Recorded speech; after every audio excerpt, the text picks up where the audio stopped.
Quarto e último domingo do Advento, véspera de Natal. Nossa série de mensagens programadas para este mês tem sido Nasce Jesus, o Salvador. E durante cada domingo nós temos procurado explorar a beleza desse tema, voltado à pessoa de Cristo, na verdade o real motivo das nossas celebrações. Hoje, com este quarto domingo do Advento, nós encerramos esse período litúrgico que antecede o nascimento de Jesus. Período este dedicado à reflexão, mas também à gratidão, devido às boas novas anunciadas pelos anjos, declarando através dos cânticos que o mundo acabara de receber o verdadeiro Salvador. O texto escolhido para a manhã de hoje tem tudo a ver com esse momento. A beleza da sua mensagem é um convite a pensar no Deus que nos dá o privilégio desta celebração. Eu gostaria de convidá-los à análise de alguns detalhes que envolvem essa belíssima passagem bíblica, registrada também com muita alegria pelo profeta Isaías. Para tanto, creio que vale a pena olharmos e compreendermos um pouco mais sobre o próprio contexto histórico do profeta, razão por que esta mensagem foi escrita. O livro de Isaías, entre os capítulos 40 e 55, recebe o nome ou o título de Livro da Consolação de Israel. É um bloco de capítulos diferenciado dentro de todo o livro. E esses capítulos, eles apresentam uma mensagem de esperança, de conforto, em época de tristeza e em pleno exílio. Mais de meio século havia se passado e muitos já não tinham humanamente em que ou em quem esperar. Historicamente sabemos que o cativeiro foi um momento de crise, mas aqui começa a aparecer na mensagem do profeta a ideia do tempo de recomeçar, o tempo de reconstruir. É tempo de escutar que algo novo está por vir e que Deus não abandonou seu povo. O mesmo Deus que conduziu o seu povo no deserto, rumo à terra prometida, resgatará seu povo do exílio e o conduzirá de volta com cânticos de alegria. Esse conjunto de capítulos expressa a ideia de um Deus que está junto com os escravos na Babilônia e tem com eles palavras de consolação e de conforto, pois as promessas de consolo divino anunciam o fim do sofrimento e faz renascer a esperança a um povo desorientado e vulnerável, carente do consolo divino. O texto que nós lemos fala de consolação, fala de conforto. Aliás, conforto e consolo só podem ser mesmo palavras libertadoras. E é exatamente isso que encontramos em alguns momentos da leitura bíblica que queremos destacar com a igreja nesta manhã. A ideia de que, logo no início, a palavra do profeta traz para nós a ideia de que as palavras pregadas deveriam alcançar o coração humano, o coração do povo, o coração da nação. Isso fica claro entre os versículos 1 e 2 que já lemos. A expressão profética, consolai, consolai, falai ao coração de Jerusalém, que dá início à pregação de Isaías, é aqui de extrema importância para a compreensão de todo o texto. A palavra consolai aqui tem o sentido de urgência. Algo precisa ser feito de forma urgente para que o povo fosse consolado de suas aflições, mesmo estando em cativeiro. A cidade de Jerusalém aqui torna-se símbolo maior de tudo aquilo que representava o povo. A mensagem é dirigida primeiramente à cidade de Jerusalém, chamada de Cidade Santa, Cidade da Paz, pois o próprio profeta, no capítulo 1, afirma que Jerusalém havia se tornado escória do mundo. Era preciso que a mensagem consoladora chegasse ao coração de toda a nação, e Jerusalém deveria ser o princípio de toda mudança, deveria voltar a ser a cidade da paz, a cidade santa. Falai ao coração. Todos sabemos da importância do coração para o povo judeu, centro de todo sentimento e emoção. A palavra do profeta deveria atingir os sentimentos e as emoções daquele povo cativo. Era um processo de reexaminar o coração abatido e fragilizado, para que voltasse a experimentar a alegria e o profundo prazer dos cuidados de Deus, pois palavras divinas que atingem o coração, mudam os sentimentos, mudam as emoções, são palavras que renovam a esperança. Esta é a primeira análise do texto e esta é a primeira belíssima mensagem que queremos deixar com a igreja nesta manhã, nesta véspera de Natal. Consolai, consolai, falai ao coração. Aqui é importante frisar que Deus fala ao povo com o coração e de coração. Deus é um Deus amoroso que observa a situação do seu povo no cativeiro e anuncia ali a libertação. Creio que em tempos de advento somos convidados a experimentar e a proclamar consolo e conforto que realmente atinjam o coração do nosso povo, e isso com urgência. Diante das tragédias humanas, diante do sofrimento humano, a consolação não pode esperar. Nessa véspera de Natal, nos encontramos com lares em sofrimentos, com relacionamentos feridos, com decisões na vida precipitadas, com pessoas em cativeiro que precisam ser libertadas, e não há tempo a perder. É preciso anunciar consolação para que haja um verdadeiro e novo sentido na noite de Natal. Infelizmente, em nossos dias, como nos tempos de Isaías, fala-se muito em consolação, fala-se muito em conforto, fala-se pouco de coração, fala-se pouco de doação, fala-se pouco de esperança no Deus da vida. Aliás, para doar coração é preciso morrer. Ninguém doa seu coração enquanto está vivo. Contudo, um coração doado é um coração que consola e conforta, pois continua batendo no peito do próximo para que o outro possa continuar sorrindo e vivendo com alegria. É exatamente isto que Deus quer fazer com o seu povo no exílio. É exatamente isso que Deus fez por nós, enviando o seu Filho para nascer em uma manjedoura, para nascer em uma estrebaria e ser colocado, tendo como primeiro berço uma manjedoura. O projeto divino era trazer ao coração do seu povo palavras de paz e esperança. Eis que vos trago boas novas de grande alegria, que será para todo o povo.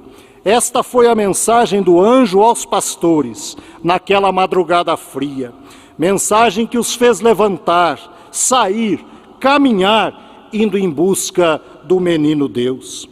Pensemos com profundidade nessa véspera de Natal, em quantas palavras têm sido ditas em nosso tempo, em nossos lares, em nossos relacionamentos, que não atingem o coração no sentido de consolar e confortar. Pelo contrário, são palavras que, ao atingir o coração do próximo, dividem, machucam, criam feridas e deixam os corações partidos longe da graça de Deus.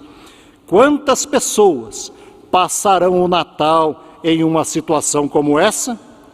Eis o primeiro grande desafio do chamado divino em pleno advento: proclamar ao mundo palavras que restaurem corações feridos, distantes da graça consoladora do Deus conosco. O texto que fala de consolação e de conforto, através de palavras libertadoras, fala também, numa segunda e belíssima lição, de que um caminho reto deverá ser construído em pleno deserto. Isso está no versículo 3. Um caminho reto é construído em pleno deserto. Muitos textos bíblicos trazem a ideia de vales e montes que fizeram parte da caminhada do povo de Deus. E esse povo passava por diversos obstáculos e perigos nas estradas que levavam até Jerusalém, local sagrado de adoração. Iam cantando e orando em busca de proteção. E na palavra do profeta, nós encontramos um imperativo divino para que a caminhada do seu povo seja facilitada. Preparai o caminho do Senhor. No projeto divino, uma estrada reta deveria ser construída sem obstáculos e de fácil acesso a todos. Quando lemos o segundo versículo, descobrimos na mensagem profética a afirmação de que Jerusalém esteve escrava, mas que pagou em dobro e agora está livre. Muitos eram os obstáculos que impediam esse povo de cultuar verdadeiramente a Deus. Além dos deuses estranhos aos quais eram submetidos, muitos eram obrigados a pagar pesados impostos, pois havia diferenças enormes relativas à posição social entre os próprios exilados. Alguns tinham privilégios em detrimento de outros, mas muitos precisavam pagar tributos ao imperador. E aí vem a mensagem: preparai o caminho de volta. A voz vem do deserto e anuncia caminho novo, que atravessa os desertos. É o deserto que está separando os exilados da terra de origem. Esse caminho novo é o caminho que permite a saída triunfal dos cativos, pois o caminho de Deus é o caminho da liberdade. A grande mudança que traz esse caminho mostra-se nas afirmações: os montes e os outeiros serão nivelados, o que é tortuoso será endireitado, e os lugares escabrosos aplanados. Preparai o caminho do Senhor. No Advento aprendemos que Deus convoca o seu povo à preparação de um caminho reto, visando a chegada da salvação. E quem é chamado para preparar o caminho não pode tornar-se obstáculo na vida do próximo, verdadeira pedra de tropeço. Precisa ser facilitador e não empecilho, para que as pessoas se aproximem da salvação e sejam confortados pelo pastor maior.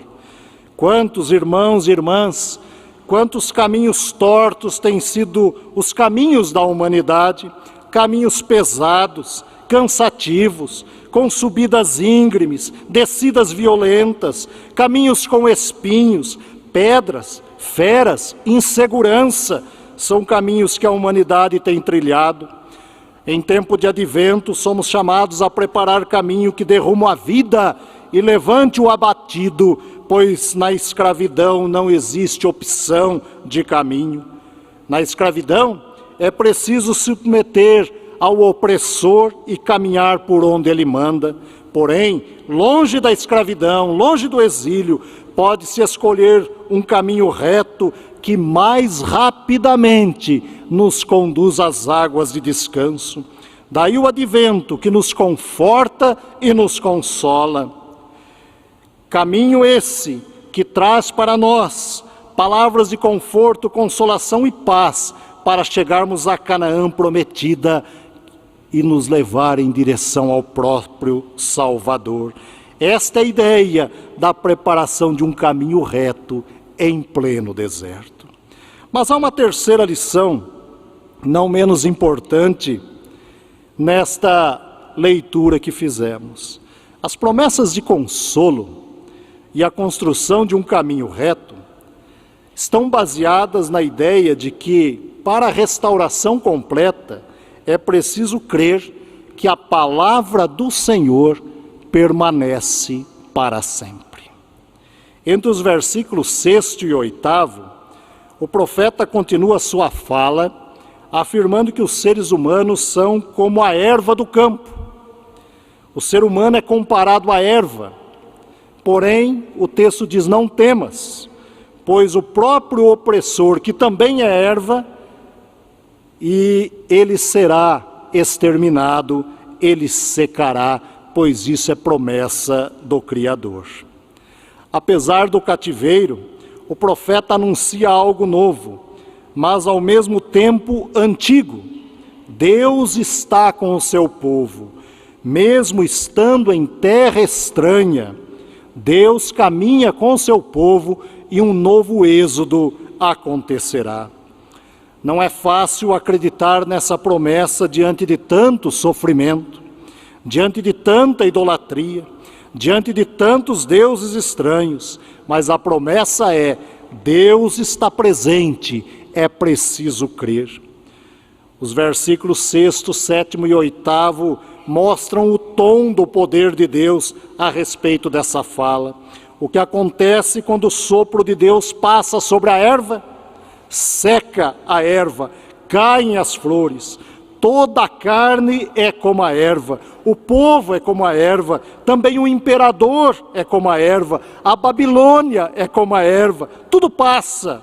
Somente a palavra e o poder de Deus permanecem eternamente. Esta é a palavra profética. Vivemos em um tempo da humanidade que parece não nos conscientizarmos muitas vezes que somos comparados à erva. Pouco paramos para pensar na fragilidade da vida.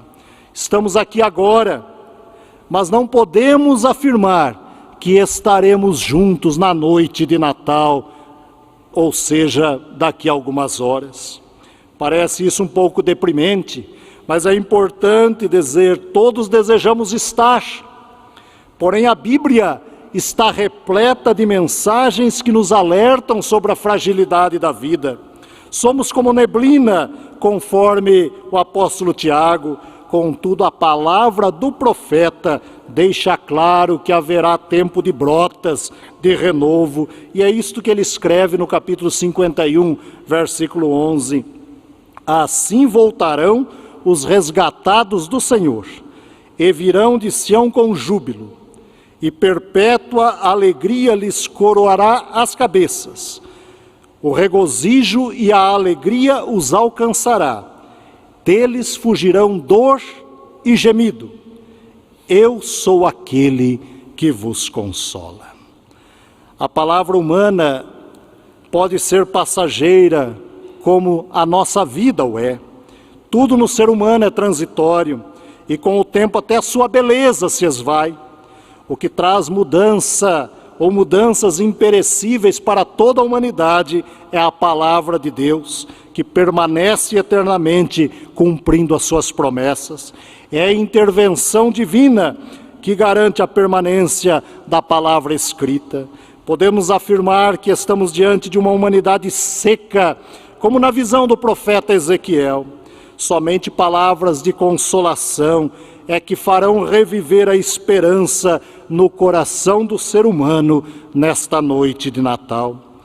Advento é tempo de permitir o brotar de Deus em nós para a celebração do verdadeiro Natal. É do estábulo que vem a verdadeira renovação, É da manjedoura que vem o sorriso de libertação e salvação para toda a humanidade, uma humanidade seca e estéril do amor de Deus. Por fim, o texto termina com a figura do grande pastor. Versículo 11, como um pastor, ele apacenta o seu rebanho. Com seu braço, ele congrega. Ele carrega no colo os cordeirinhos e conduz a lugar fresco as ovelhas que amamentam. Existem, neste versículo, alguns verbos que precisam ser destacados: apacentar, congregar, carregar, conduzir e amamentar. A figura do pastor conduzindo as ovelhas dá a ideia de que Deus mesmo é quem assume a tarefa de resgatar e conduzir o seu povo de volta à terra. É Deus quem congrega, quem carrega no colo as ovelhas feridas, quem conduz as verdes pastagens e quem alimenta com alimento diário, porque Ele há de vir. Advento é tempo de esperança, é tempo de anúncio de mudança. Advento aponta para o menino Jesus, que nascido numa estrebaria, vem ao mundo e anuncia com palavras e ações a graça de Deus e o seu reino entre nós. Advento é tempo reservado por Deus para o devido preparo da inspiradora celebração do Natal. Durante todo o mês, enfatizamos a importância desta celebração. Enfim, chegamos agora com emoção, anunciando o nascimento do Salvador. Portanto, comemore o Natal de Cristo de uma maneira que você nunca comemorou. Faça parte do coro dos anjos e permita que sua vida seja afinada aos melhores acordes oferecidos pelo próprio Deus. Cante com alegria a história do Natal e transforme a sua noite em uma verdadeira noite santa de adoração ao Salvador. Um feliz e abençoado Natal a você e sua família. Amém.